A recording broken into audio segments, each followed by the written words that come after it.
Great to be connecting with you today, Sonia. Yeah, it's nice to finally meet you. Yeah, you as well. And I'm really excited to have you in the new LSAT courses. How's everything been coming along for you? It's good. I've had some interesting strides with my logic games, which was really exciting, Oh, awesome. Tell me more. What's been happening for you? especially with some of the more challenging games. That I've been really trying to hone in on the grouping games and diagramming enough that I can go through the questions quickly. So yesterday I was doing the section 35 logic games, and I found them pretty tricky, but I had an epiphany during the games, which was really exciting, and I was able to refine the diagrams really well. And so that was a pretty big step for me. Awesome. Yeah, you've got to celebrate those wins when you get that one key insight that changes everything for you about a game. It's really extraordinary, and that's what makes it all worthwhile, you know? Mm-hmm. So tell me a little bit about how I can help. I know that you sent over some questions. I just got them a few hours ago, but I really wanted to meet with you. So maybe we can keep it more general in nature. What are some overarching themes related to your struggles in logic games or with the LSAT overall?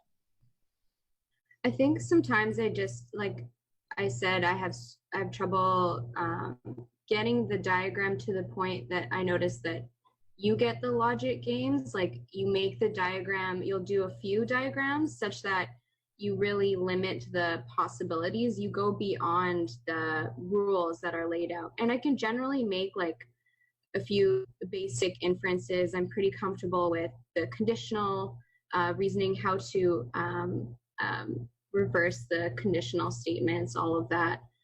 But I just can't I often miss like some really helpful inferences that you make in your logic games. So I'll usually get the basics down, but then there's that extra diagram that you make. And sometimes I just miss those steps.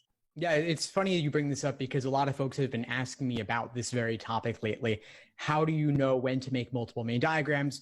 What's the key? Because when you do make that major inference and it unlocks the game for you, that's like an aha moment, the light bulb moment that unlocks the game. And when you can do it, it's extraordinary, but you can't always do it. So part of it comes through intuition and practice, but there are a few key hints I can give you to be on the lookout for.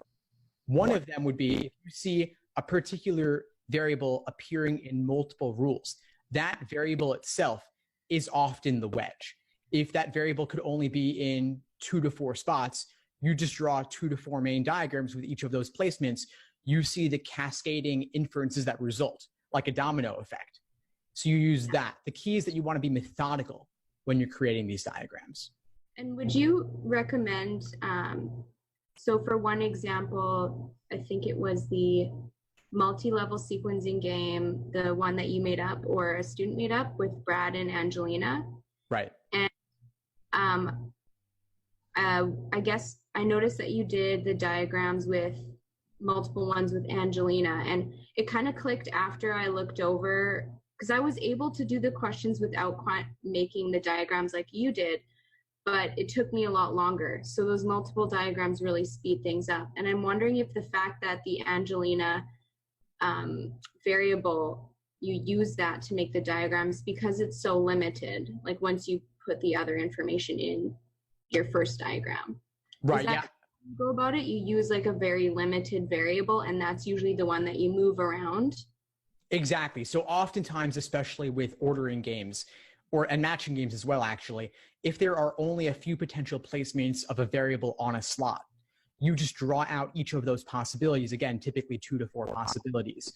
And then using that, you see the resulting potential inferences, and you just draw those out. And these main diagrams, of course, they won't be fully fleshed out all the time, usually not. So you have to be okay with a little bit of ambiguity.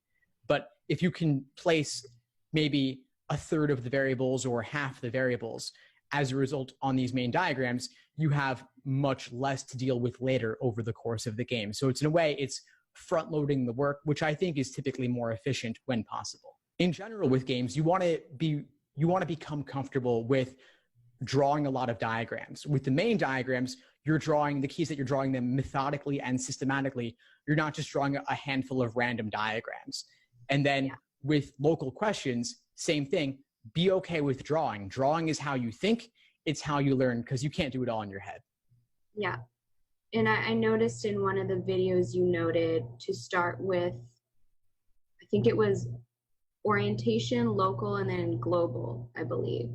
So you're using those local diagrams essentially to weed out some possible answer choices in other global questions, for example. Exactly. So the local diagrams, the nice thing about them is they happen to be valid hypothetical scenarios. And so later, if you have a global must be true or could be true or cannot be true, these local diagrams you've drawn previously, as well as the correct answer to the orientation question, can typically help you eliminate a couple of choices for the global questions. Aside from logic games, what else is going on for you with your prep, just in more general terms? Study schedule, fitting in the time, practice tests, what else is happening for you? I'm generally doing I'll do at least a couple sections on the weekend, but I've started doing a full test every Sunday for the month of August while I'm not in school. Generally, I do about 3 to 4 days of studying a week for August. And I've been focusing on logic games because that was easily my weakest section. And it used to be my strongest section.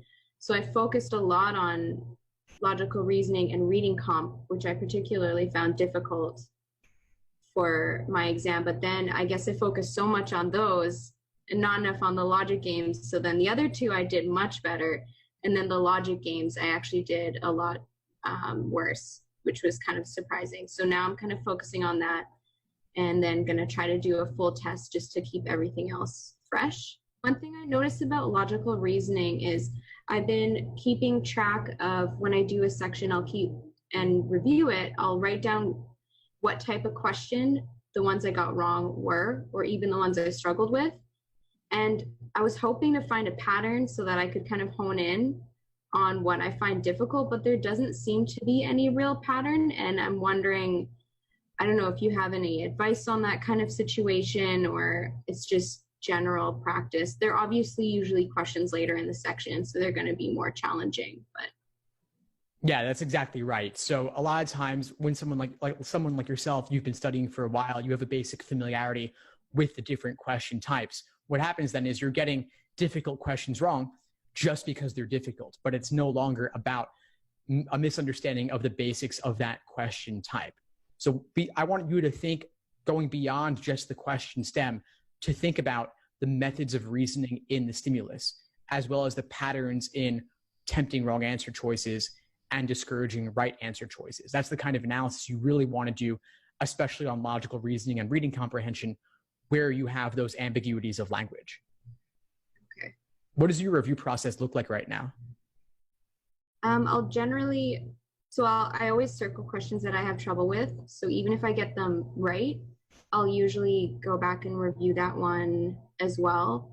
And I'll try to see exactly, maybe break down the argument, see why I would have thought something was incorrect.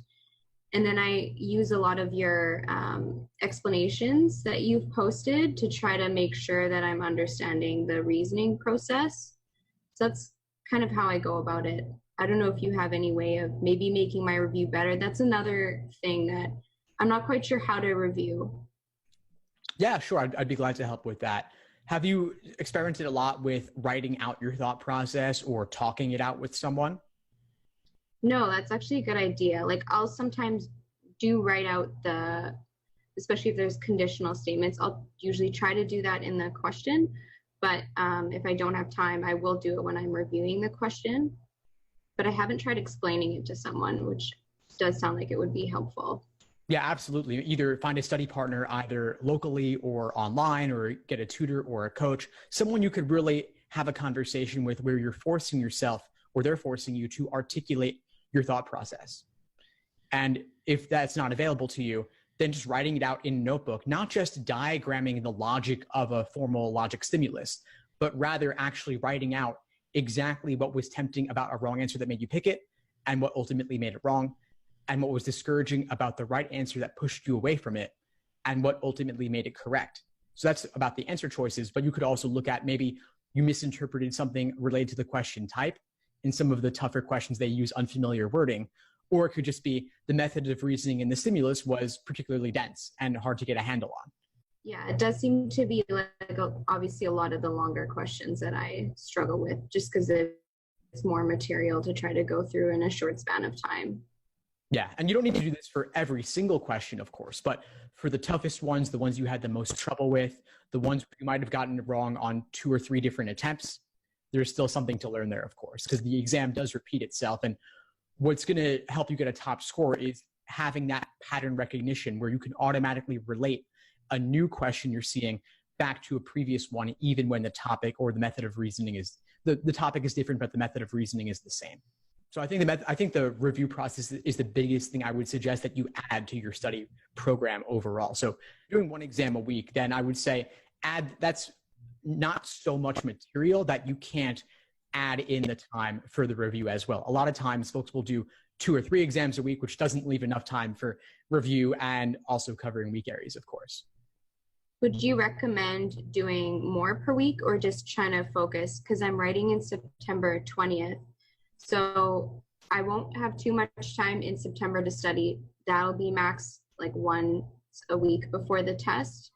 But in August, if I have more time, would you recommend increasing the numbers of full exams so I can practice my endurance? Or do you think 1 a week is a good amount? How many full-length exams have you done up to this point? Oh gosh, I've probably lost track, to be honest. I did quite a few in the 4 months leading up to the June exam. So honestly, I'm not sure at that point. I did pretty rigidly follow your schedule. So whatever was included in that schedule, the 4-month plan, plus extra on top of that. And then last summer, I studied on my own as well.